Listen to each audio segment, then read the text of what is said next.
Merry meet and welcome to the General Tarot reading for all signs for today, the 21st of April 2024. This is Ariel Gatoga, and we are streaming live on YouTube and on Twitch. Moderating today on YouTube are the lovely Shirley and the lovely Honey Paw, and moderating on Twitch is the lovely Dre. Thank you so much, moderators, and thank you to everybody for joining us today. I am today reading with the Feline Marseille Tarot.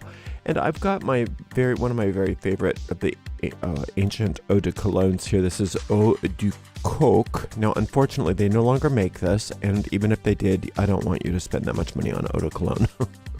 But I have it, so I'm going to use it. In the video description, however, I've put a link for something that's comparable, that's very affordable, called 4711. And I've also put a link to purchase this deck, should you like it. 3 sprays in this room is more than sufficient. If you're watching us on a restream on YouTube and you don't like shuffling, then you can just use the timestamp to fast forward through the shuffling right to the reading. If you're watching us on YouTube, please make sure you like the video, subscribe to the channel, and hit the notification bell. If you're watching on Twitch, please make sure you follow us on Twitch. And you can watch on Twitch without any ads when you subscribe to us there. This does go out to a lot of people, this reading, so if for some reason it doesn't seem to apply to you, doesn't make sense, don't force things. It's probably just not meant for you. In that case, check out the zodiacal readings for your sun sign, rising sign, and or moon sign. And you can find all the most recent restreams of those readings on our website, arielscorner.com. arielscorner.com. Just click on the free online tarot readings link right in the main menu. You get right to all those readings. We have a shop at arielscornershop.com, arielscornershop.com, and at present that's still a bunch of affiliate links. And we do, it does help us when you click on those links and you buy anything, we get a small commission. But we are revamping the store to make it a full retail experience. And we hope to have something to launch very soon, and we'll let you know as soon as we have that.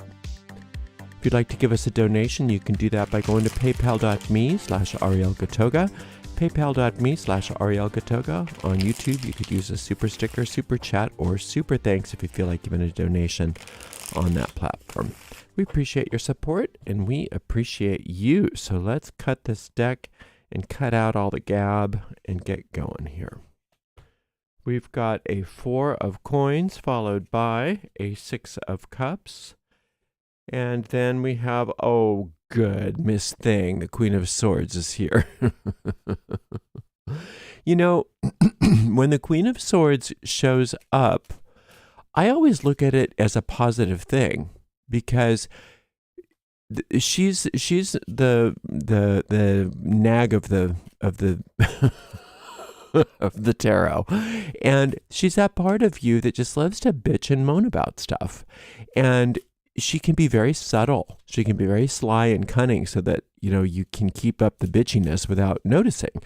And just take a look at, listen to, I should say, the stuff that you say under your breath today about yourself, about other people. She doesn't really care what it is as long as it's negative, as long as she can find a way to nurture discontent, to nurture a sense of separation, to nurture a sense of conflict in you. So she can be overt, but she prefers to be subtle and sly and cunning. And the only way to recognize her is by recognizing, by being aware. And then you don't interact with this part of the personality because that's what it wants you to do, is waste more time. What you do instead is just notice it. And I just have a label in my mind. I call it, that tendency, Queen of Swords. And when I notice myself doing that, I say, oh, Queen of Swords. And just doing that stops her in her tracks. She can't withstand your awareness. And the reason why I say it's almost a good thing when I see her is because she wouldn't be activated if good stuff wasn't happening.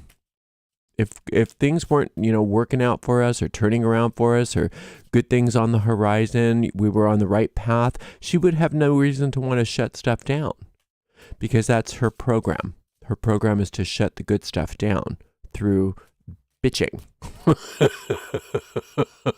That's her superpower. So what you want to recognize is that right now and recently, you've been doing some good work, very spiritual work, it looks like, for many of you. The solar light card is that part of the universe that likes to get everything in order so that your soul is in charge. And when your soul's in charge, everything just lines up perfectly. Everything's magnetic. You know, like when you've probably done science experiments in school where you put something on top of a magnet and you have iron shavings, and then you put the magnet under the thing and you see there's a particular beautiful pattern that is formed. Well, that's you. That's your soul. The perfect pattern is always formed, and you don't have to do anything.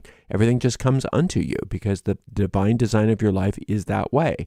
And so many of you are getting in alignment with that, working with maybe directly with the solar light or indirectly with it, getting stuff together, getting your two kinds of order are being established in your life. The kind that you establish yourself, meaning you clean out your closets and your drawers and do your laundry and stuff like that. And you get things in order. And then there's this cosmic order, which is done for you.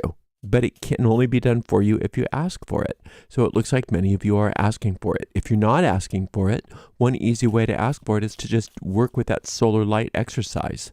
And you can find a couple of versions of that on YouTube just by searching Gatoga solar light. And so all of that, she wants to say, no, don't do that. Don't do that. Look at what she's wearing. Don't do that. What an ass he is. Did you hear what he said to you? Right? Don't think about the divine design. Think about how horrible that person is, or how stupid you are. Can you believe the mistake you just made? Look at what you did. You see? That's her game. So just notice her. Notice her. And recognize, oh good, Queen of Swords is in full force today. I must be on to something really powerful, or she wouldn't be so busy. We've got the Ten of Swords, followed by the Three of Wands, and then the Sun card. Extra solar light just to make your day even better. So many of you have started this, whatever this wonderful path that you happen to be on is, as a result of having made some really poor decisions or had some really unfortunate things happen. A lot of times tragedy or upset or consequences from stupid mistakes are the catalyst to get us moving in a better direction. And that's a good thing.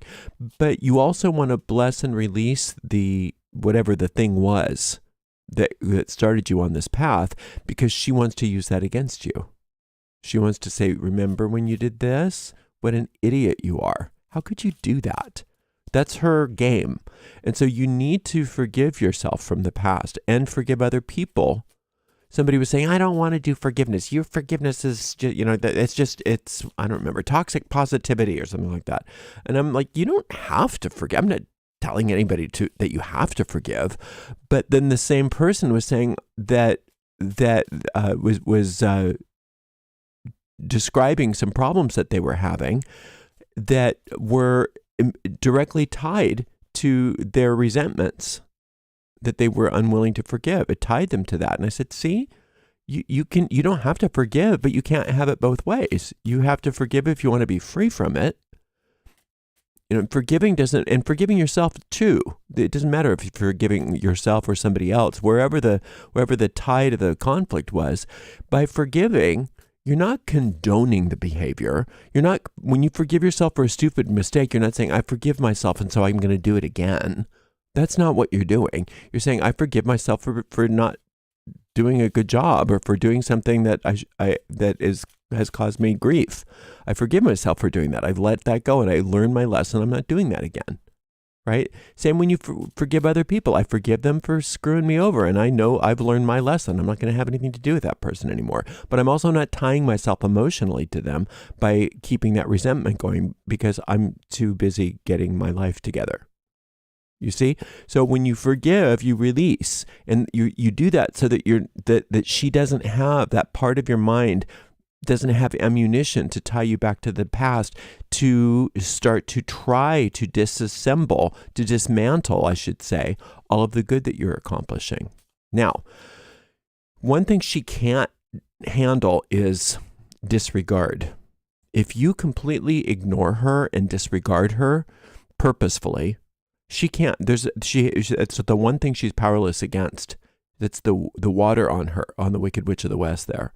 And when the Sun card is on top of her like this, it's a very powerful affirmation that solar light power that you are working with, whatever you call it, you may not name it by that, but whatever that higher power is that you've been working with, is the antidote to whatever her negativity is, whatever that nurturing of conflict in your mind it happens to be coming up. So she's no match for that to that solar light. But you have to be purposeful, and this is what I do. If I notice that the Queen of Swords is very active, first of all, I say, yay, something good must be happening, or she wouldn't care.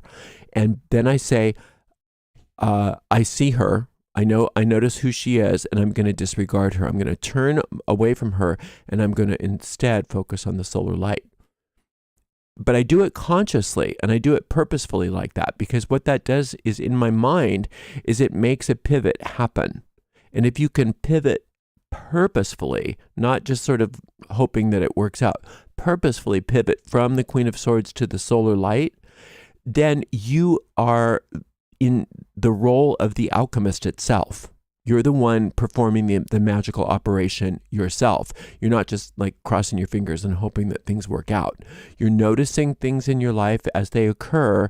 And when you're noticing something come up that doesn't belong there, you are very purposefully naming it, noticing it, being aware of its presence, and then turning and facing its antidote. And that's how you take that base metal and you turn it into gold. And that's one of the reasons why the solar light is colored gold. It's the true gold. And of course, we love real gold. I mean, I love gold. What's wrong with a little gold in your life? But that's just a representation of a spiritual gold. And that spiritual gold is your soul. And that soul power that many of you are living with is very alchemical. And so whenever, that's why I say you can celebrate whenever you've got those sort of negative thoughts coming up, or those cynical thoughts, or those old memories, regret or resentment or anything like that. All it is wonderful material for new gold. It's just wonderful material for transformation. So you just gather all of that lead, you gather all that resentment, you gather all that bitchiness, whatever it is that happens to be showing up, and you just celebrate it and you say, yay, more for me to turn to gold, more for me to get wealthy over, right? So you're just learning how to alchemize each and every thing today, and not when something negative shows up in your mind or in your life saying, oh no, you say, oh good, more for me, and then you just turn it around and you make it and you turn it into all of that spiritual gold that is your birthright. All right, you're doing great. I am super pleased with all of this. Thank you so much for spending some time with me. Thank you to the moderators, Shirley, Honeypaw, and Dre. And we'll see everybody for another general reading on Tuesday, because we're off tomorrow. See you then. Blessed be.